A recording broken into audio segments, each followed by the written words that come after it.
Hello, my name is Khan Ross. It's a joy and a privilege that I'm quite often approached by people, young people, I guess, who want advice about their futures. They're interested in the world, they want to work internationally, sometimes they want to be diplomats. I try to help when I can, but I'm offering this video for the times when I can't help in person. My advice has changed over the years. Despite my history with the British Foreign Office, I'm often asked how to join the diplomatic service. I used to say that it was worth doing, not least for the extraordinary experience of inside track diplomacy it gives you. I no longer say this. I used to say that you can try to change the system from within. This was naive. When I was an official, I didn't change the system, it changed me. For evidence, just see what I did, to my great present shame, on sanctions on Iraq. I helped perpetrate and enforce them, even though they did immense harm. I was a happy careerist colluder in the system. People like me made it work. I was ambitious for myself.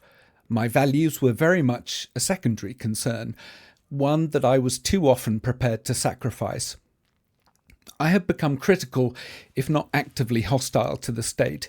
The state has permitted a morality not permitted to the rest of us, including reserving to itself the right to use violence and ultimately kill. That's what I did. I was part of several wars, as well as those sanctions, themselves a form of violence. And as a diplomat, even for nice Western democracies, the few that are left, sooner or later you will have to lie for your country, make nice to dictatorships and repressive states, or help sell arms, or worse, justify war. I met recently with a friend who joined the office, as we called it, at the same time as me. He told me about how he had helped sell British-made fighter aircraft in the country where he had been posted as British ambassador, a job I might once have sought. That country has never had elections, human rights are routinely abused, and the government supports Islamist extremist groups across the Middle East. Yet he seemed proud of his accomplishment. Some of the people with whom I joined the Foreign Office are now busy in senior positions expelling illegal migrants and punishing peaceful protest. They think of themselves as nice people. You might think they're nice. I'm connected with some of them on LinkedIn. Others are right now approving arms sales to genocidal governments. It's what you do that matters, not who you think you are. I'd only recommend becoming a diplomat if it's for somewhere like Mexico, South Africa, who's been great on Gaza war crimes, or Norway, apart from their hypocrisy over oil.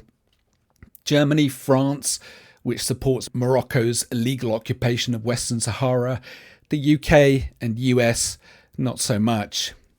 I apologise to my friends currently in those jobs. Please don't take it personally. Were it not for Iraq, I would still be with you. In any case, there isn't time now to think about the long arc of a career. Spend a few years doing this in order later to do that. I used to recommend this approach too, but no more. The manifestations of systems collapse are upon us now.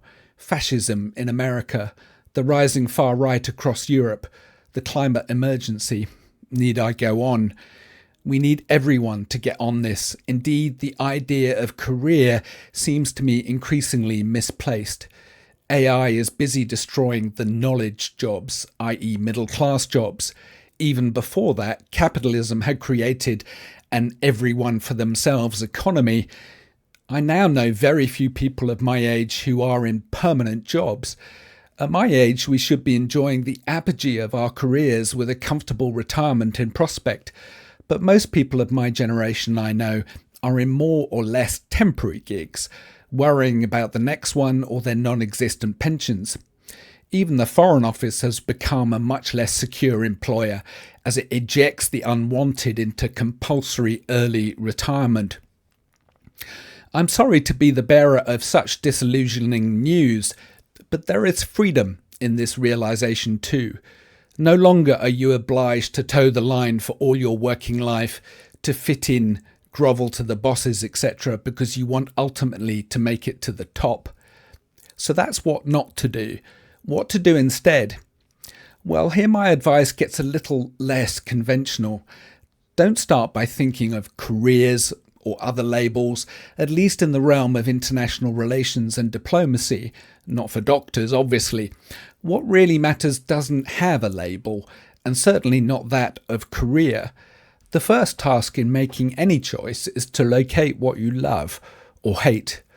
This can be hard and take a long time, perhaps a lifetime, but it is the most important struggle, the battle to become fully oneself. One answer is to explore, and by that I mean literally, get out into the world. Happily, this is also the best thing to build up your resume or CV for that career in IR. I'm often approached by young people who want to get into international relations, but they're sitting in London or Amsterdam or Washington, DC. The best way to learn about the rest of the world, and indeed find out what you might love, is to go and live there, not just visit as a tourist. You can't learn about the rest of the world by sitting in Washington. Living in Gaza or Myanmar will be life-changing in one way or another. Every place I have lived, Germany, Norway, the US, Kosovo, or Afghanistan, or indeed Zimbabwe, where I once worked as a teacher, each of these places has taught me something fundamental. Those places changed my life. Whether they further your job prospects or not, the experience will be rich beyond your imagination. The other thing about living and working overseas, perhaps first as a volunteer, is that it's easier to get an international job overseas than at home, i.e. London, Washington, etc. The competition for jobs at good NGOs, for example, say in conflict prevention or mediation or think tanks, is ferocious. When I ran Independent Diplomat, we would get hundreds of applications for every vacancy. I still get letters now asking for internships, etc. By the way, I cannot help with this at all. The best way to sidestep this crowd is to work overseas in a local position, say with a humanitarian NGO or even the UN, a very problematic employer, but that's another story, and extremely difficult to join if you are American or British. Do a great job and you'll start to worm your way in, or find out that the work doesn't suit you. Either way, you've made progress. Learn languages. Again, pretty obvious, but if you do, you will be well ahead of most of the competition. If you want to specialize in the Middle East, for goodness sake, learn Arabic or Hebrew or Comanche and go and live there. Ditto the Balkans, Africa or Venezuela. You will understand that place better than 98% of the people who pontificate about it. This is all saying the same thing. To do international relations, practice it. Go and have international relations, including having relationships. That's probably my most important bit of advice. Finally, something that has taken me far too long to learn, and I hope you avoid my mistakes. Seek out something you love and makes you proud. This isn't about status. Status is for the weak-minded, as I once was and doubtless still am. Teaching kids in a refugee camp in Bangladesh doesn't have much status, but it will give you far more satisfaction, richer experience, and I expect pride than some boring office job back home trying to sell crap no one needs. This is not the advice you will receive in university career offices or perhaps from parents or peers. And I do get that paying off enormous student loans is also a major concern.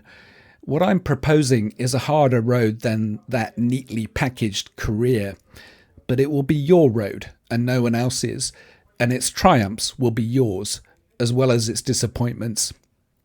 Learn to listen to your heart.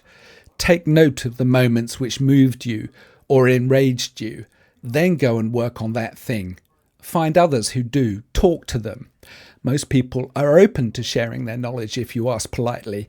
Get their advice. Say thank you after you've got the advice. I'm shocked at how many fail to do this. Make contacts. Network is the awful term. Show and then tell that you're working hard to get the necessary experience or qualifications. Be persistent and thoughtful and respectful of busy people, but not sycophantic. not an annoying pest. But don't quit. Some of the best advice I ever got is this: don't settle, i.e. settle for second best. Insist to yourself above all that you will only do what you really want. If you don't, you will end up with second best. Of course, this requires determination and strength of will. This is all a bit Nietzschean and Ayn Randian, but this rule has really helped me. When I first mooted what became Independent Diplomat to friends and family, my sister said, "If it's such a good idea, why hasn't someone else done it?" Thus, our dreams annihilated. Don't let that happen to you. Keep going.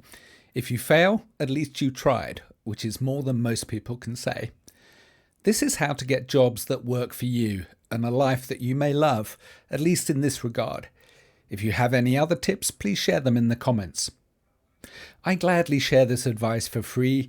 Lots of people have helped me on my journey, asking for and getting nothing in return.